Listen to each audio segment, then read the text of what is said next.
hello, hello. My name is Linda Murray Bullock. They call me the Business Plug. And today you have just joined the Business Plugs Mixer. Thank you, thank you, thank you for coming on. I'm here 7-ish on Sunday evenings to help you transition from your weekend into your work week. And I bring marvelous people on who have business conversations about business topics for business people. And today is no different from the rest of the day. Last Sunday, I don't know what happened. Technology refused to allow us to broadcast.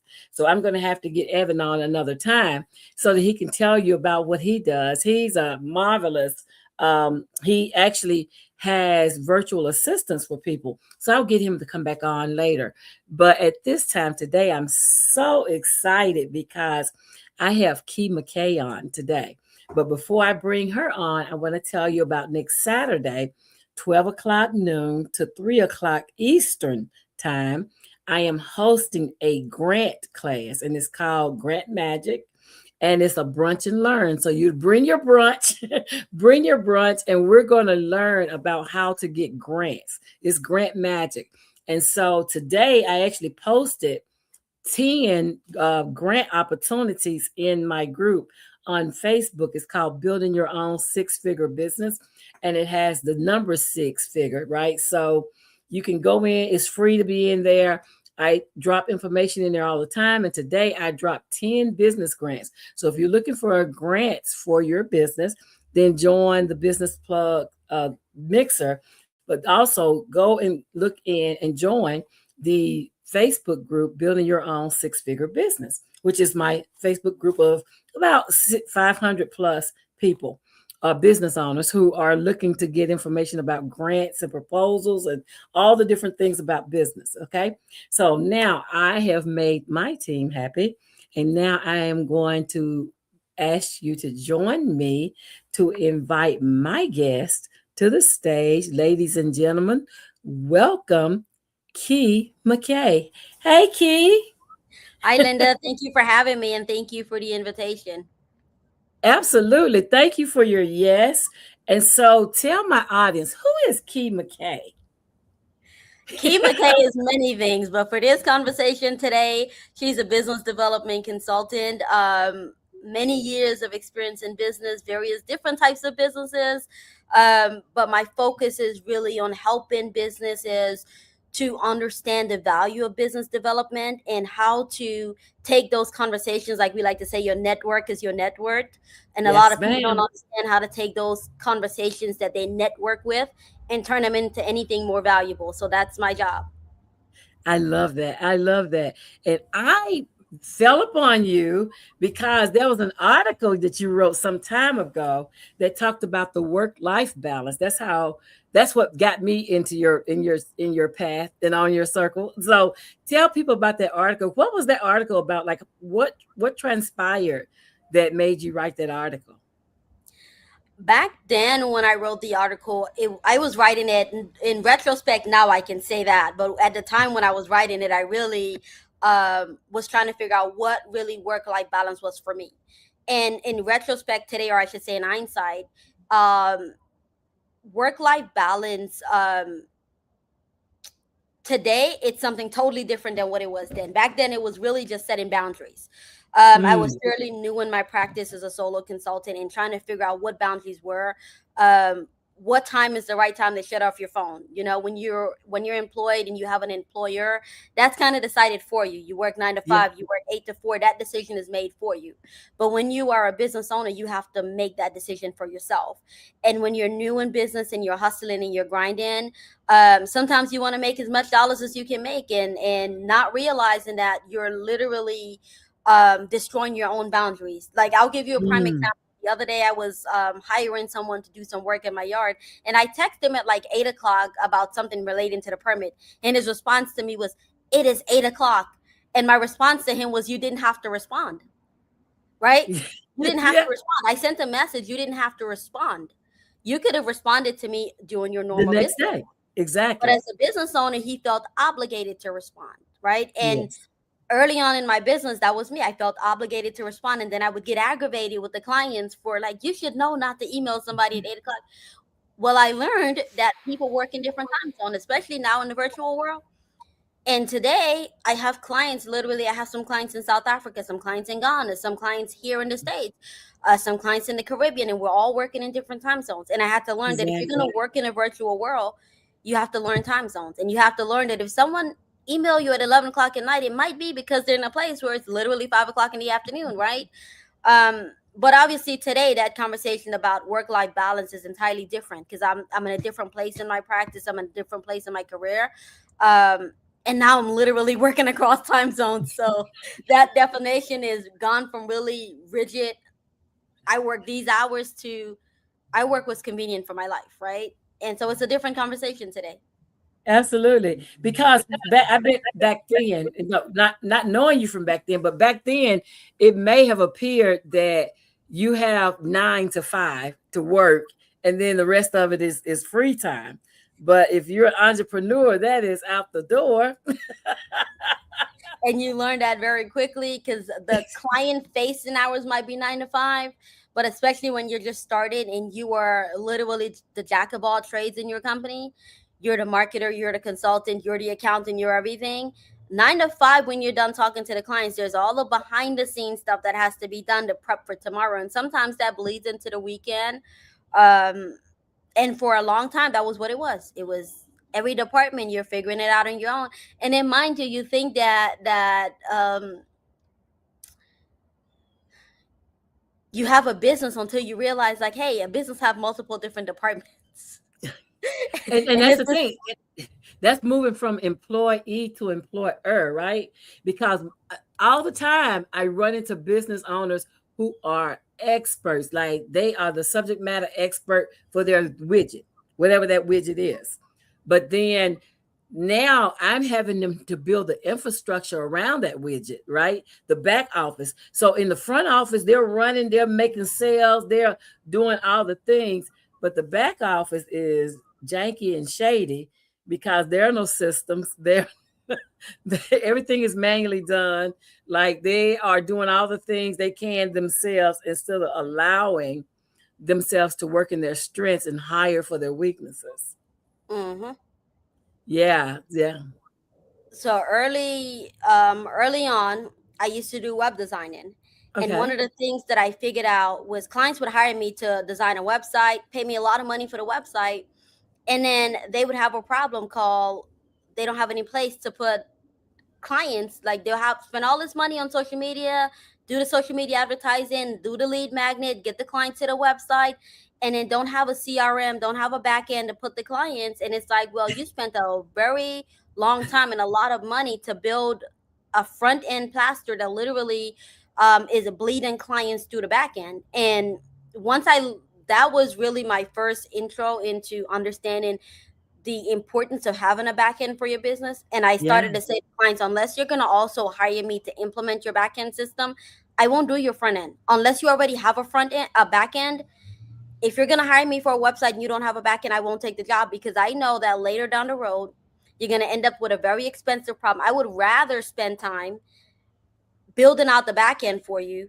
and then have you send your Facebook marketing client lead magnet to your CRM directly than to spend money on a website and then you have no back end. It it's a waste of time. And so I've learned a great deal of respect for systems and what they can do for you. Absolutely. And that's the thing is like the CRM, a lot of people think, I want a website, I want a website, I want a website. I get to hear that so much. But in this day and age, and we were talking about like after COVID, how the world changed.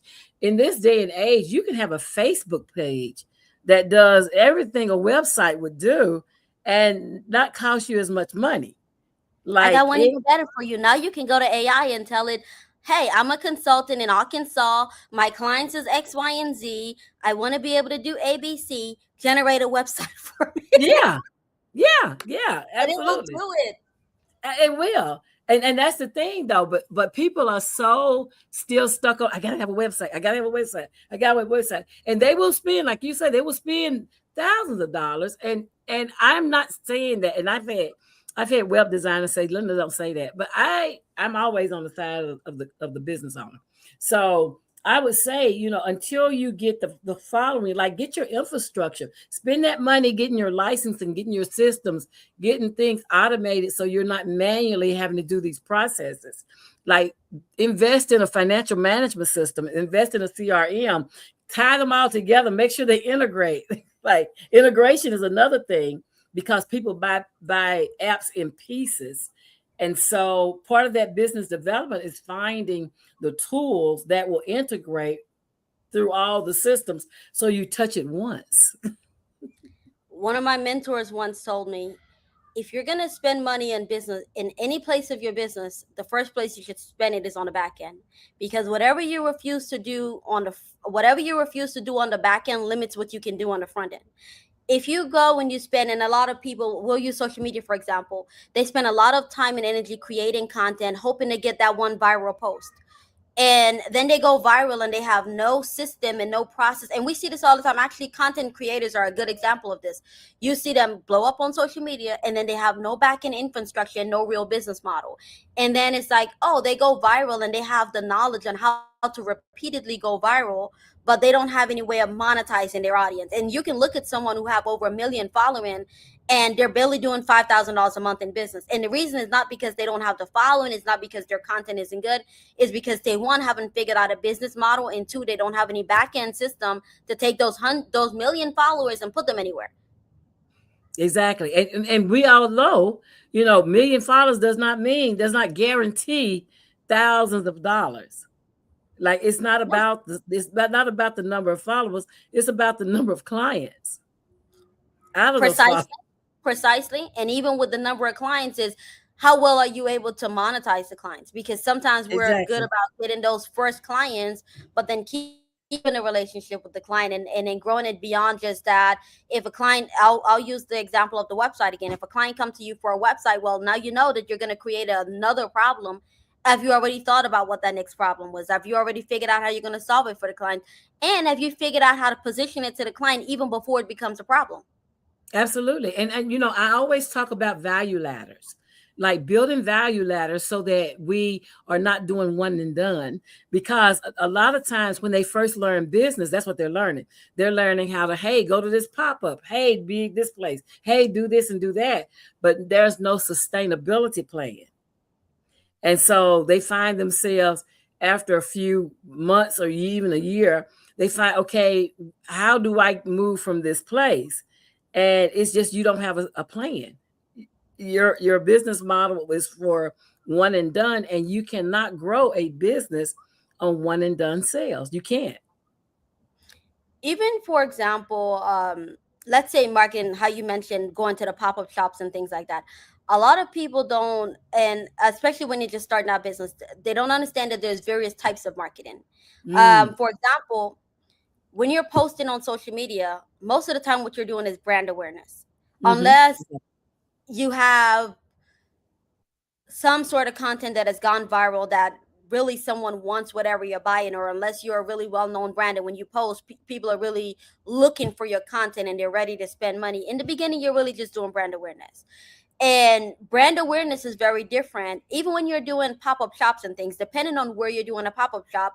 For example, you might do a pop-up shop at the Chamber of Commerce, but not generate any sales, but you do make connections. What you just did was one, brand leads, awareness, right. But then you generated leads. But then you might go to a festival and you're selling lemonade and you're selling out lemonade like crazy at this festival. Well, you're actually generating sales, but then do you have a way of converting those people who just walk up and tap their credit card for lemonade into an actual client that's then going to turn around and order lemonade from you, even when you're not at that stand, at that festival, wherever they met you, right? And so even in marketing of itself, there's various different types of marketing. And to your point, having a value ladder to say, where am I going to point these clients and what's the value that I'm going to continue to deliver to them? Because if they met me at a pop-up shop and they bought lemonade from me at a pop-up shop, how am I going to continue to deliver value to them beyond that lemonade that they needed while they were in the hot sun and they were thirsty, right? Exactly. Because, your lemonade, they may love your lemonade and want it by the gallons. And so that becomes a whole subscription plan. Like you have to think more than just the one sale. And that's the part that Absolutely. a lot of businesses haven't thought through. Yeah. And And what are some other things that you think that business owners need to know? I mean, really, it comes down to the type of business that they're in. It comes down. So let's go back, for example, to where we started this conversation with work-life balance. For a lot of business owners, that conversation of work-life balance looked different. And we were having this conversation even a little bit earlier. Back in the days, work-life balance used to be you have a 9 to 5 job, you have evenings for your family and weekends. Well, after COVID, we're now introduced to working remotely, working on the go. And so work-life balance might look like I'm dropping my kid off to school at 9 o'clock. I'll get on a Zoom call at 11 o'clock. I got to run out the door at 3 o'clock to take him to soccer practice. Then I'll come back and do some more work at 7 o'clock after they're done with soccer practice. And for a soccer mom with 3 kids, that might be the perfect work-life balance, right? For someone else who has an elderly parent that they're caring for, that doesn't absolutely work at all. And so I think for every business owner, the first place is figuring out what is it that you want out of business, and then figuring out what are you building the business for. Because sometimes we'll get in, like, I'll use myself for example. When I first started in business, my reason for building a business was to the extent of I wanted to provide for myself and for my family. And then I learned as I continue building a business that unless you are willing to go beyond yourself and your family, you will be stuck with a mom and pop business. And there's nothing wrong with a mom and pop business, but the marketplace pays for value. So the more people that you're able to deliver value Yes. to, the more you're able to earn. And so if I want to build a business that's beyond a mom and pop business, I have to figure out what's a real problem that people beyond myself and my family are having, and how much of those people am I willing to deliver that value to. And so I think for a lot of business owners, it's starting at the point of what it is that I want out of business, why do I want it, and then figuring out, even before you start to build the business, what's your exit strategy. Am I building this business for it to be a mom and pop business? And that's fine. Am I building it to license it? Am I building it to scale it enough, prove the business concept, and then sell it? Am I building this to then put it on the stock market and have a board and all the things? Like, what is my overarching goal and why am I building it? And once you figure that out, then you start to build your systems and your processes accordingly. Because the way that you'll build a business that you're looking to franchise is going to be very different than a business you're looking to license your brand for. It's going to look different than for a business you're looking to exit for, right? And so I like to start with the now I learned to start with the end in mind, because if I know what the end is, then I can build according to that end. I will hire employees according to the direction I'm going into. I'll do partnerships according to that direction.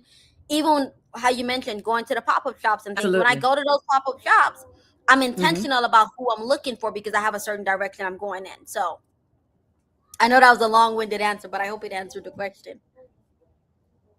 I love that. And no, that was great. That was great, actually. And the thing about it, I love building with the beginning in mind, ending building with the end in mind, because a lot of times people are on, if I build it, they will come. And so they're not really thinking about an end. They're just thinking, I'm going to be here forever. The only place that's ever worked has been that movie with Kevin Costner. And so in real life is you have to do some research and find out who your audience is and target audience as soon as possible. And stop, like when you first start, you're marketing to everybody because you don't know who your market is, or you may know, or they may not come like you think, or something happened and it changes. But knowing who your audience is will help you to target, because I have learned that the riches are in the niches. So when you can niche down and say, this is my specific audience, as opposed to marketing to everybody, because everybody don't want what you're selling, no matter what you're selling, right? Because I will not be in line for Jordans, and I have nothing against Michael Jordan, but that's just not what I do. That's not for me. So it's just understanding your customers and understanding there is no 100% customer base on anything, even if we need it. There's just not. Some people have preferences. We all have preferences. And they may prefer something different. So just teaching that too. So I love that. I love that. But you're taking their pop-up things and not that, and I don't want to ever say that pop-ups are bad, because again, like you were saying, it's brand awareness, and you're putting yourself out there and you're letting people know, you're putting your stake in the sand and that you're in business. And that's important. And when you said that they have to get away from the mom and pop stuff and start expanding, like this internet has opened up the free world. So you need to be on it, but you also can have a physical presence as well. Yeah, I do agree with You know, everything you said. So that was on point. That was really on point. So if somebody's watching this, what would you like them to take away from it?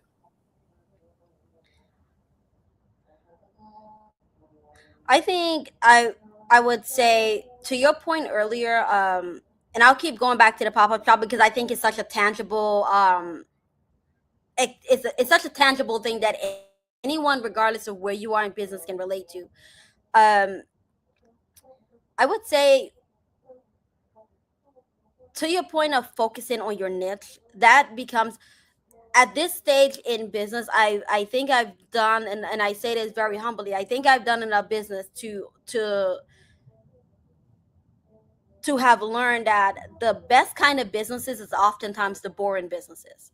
And to your point about niching down and focusing, that the riches is in the niches, I met someone who literally collects trash, and he has built a multi-million-dollar business collecting trash. And it's like, who would have thought Mm, just collecting trash? And I don't mean the people, like you see some people, they'll drive around and collect trash and then go, like the recycle people, and then go drop it off to like the dump at the end of the day. I mean, this guy has built a multi-million-dollar company in the sense of partnering with different condominiums and apartment buildings and picking up their trash and dropping it off and then paying him a monthly fee to do that. And there's nothing sexy about that business model, but he has found a way to build a business that people depend on. Like, you think you don't need a yeah, trash man until you have your trash sitting at your sitting on your front lawn for 2 weeks, and then all of a sudden the trash man becomes the absolutely. most important person in your book, right? And so I've learned that sometimes the most revenue generating businesses are the boring businesses. And not only that, they're Mm, oftentimes the most consistent business. Because when the mm, market goes down, the first thing that people look to do is they look to cut off excess, they look to cut off excess spending. And they will cut mm-hmm. off, like they will say, oh, I need a pair of shoes. I might not need a Jordan pair of shoes, but I need a pair of shoes. So they'll figure out how to Right. get a pair of shoes because that's the need. The style and the color and all that stuff, that's optional, right? And another thing is, the most, to your point about well, the point we talked about earlier, with beginning with the end in mind. If you talk to any accountant who has been in business long enough, they will tell you some of the most daunting clients to sit with are the people who are about to exit a business and they've never sat down and thought about what the end is, because oftentimes they will have nothing in place. The reason that they're exiting is usually going to be a health problem or a death in the family. There was no plan for it. And that's what I'm saying. Because there was no plan, when the end comes, they weren't prepared for it. And so, if I can leave anyone with anything, is whether you're at the beginning of your business or you're in the middle of your business, is really start to think about, what is your end? Why are you doing this? And really, when you cut all the excess fat off of your business, what's the unsexy thing that's been the most consistent? And that's the thing you focus on.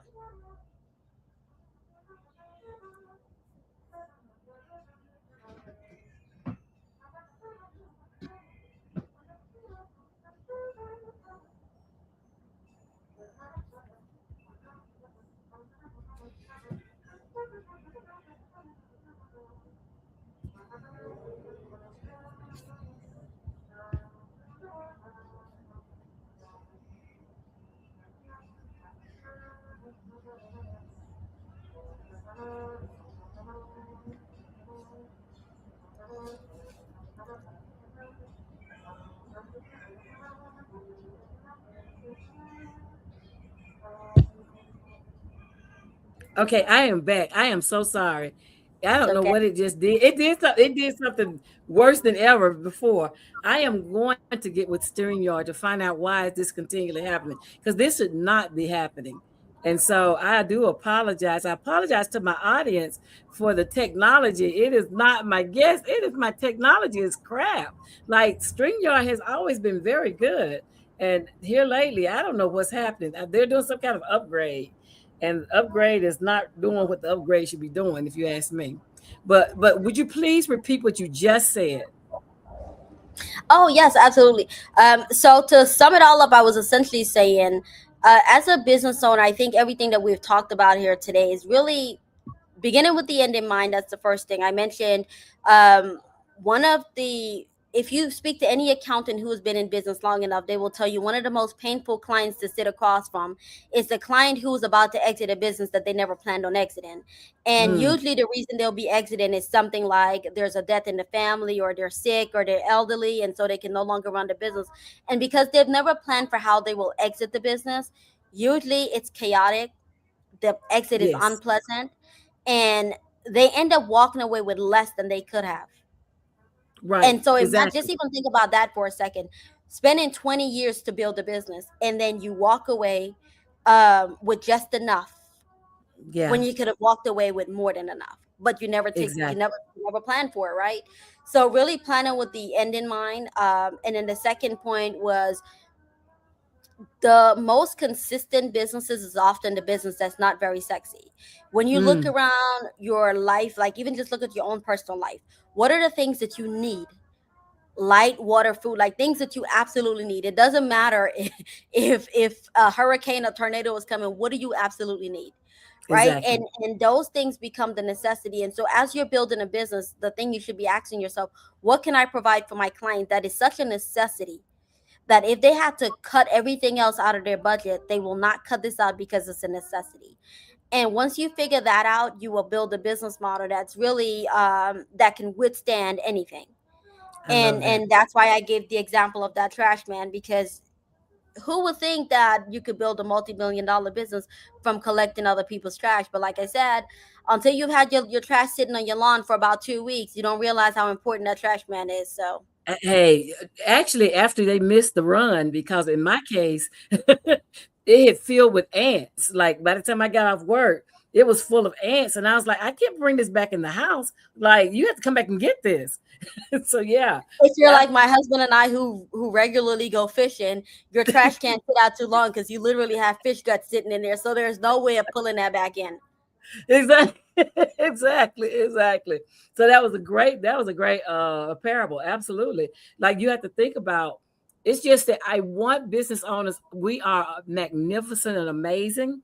And that's why I'm doing the grant class next Saturday, is because I want them to be armed with the knowledge, but more than the knowledge, the application. Because just knowing the knowledge, just knowing what to do is not good enough in this game. In this game, you actually have to implement. Like when you were talking about, the website and the CRM, the back office, making sure that if you get all these clients, that you have somewhere to place them, that you're not just doing one and done, that you're building value ladders, and you're helping them help you by understanding what their needs are and what do they need next, and not just what they need for right now. So it's thinking long term. So that's And great to your information. point about the grand class, I don't know if there's anyone watching this that have not considered it.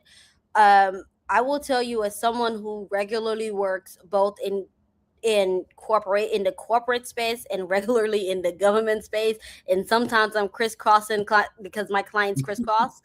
There's a lot of money that gets literally set aside for small businesses, and oftentimes the lack of knowledge of how to access those funds. Um, we could we could say, oh, I started this business. Do you know that oftentimes just one client from a grant could be your client for the whole year, and that's the only one client you need, and you don't have to spend so much time marketing and doing all these other things because you got one client who is funding your business. And so it's an opportunity that you should probably consider if you've not already considered it. Absolutely. Well, thank you for that. And you're right.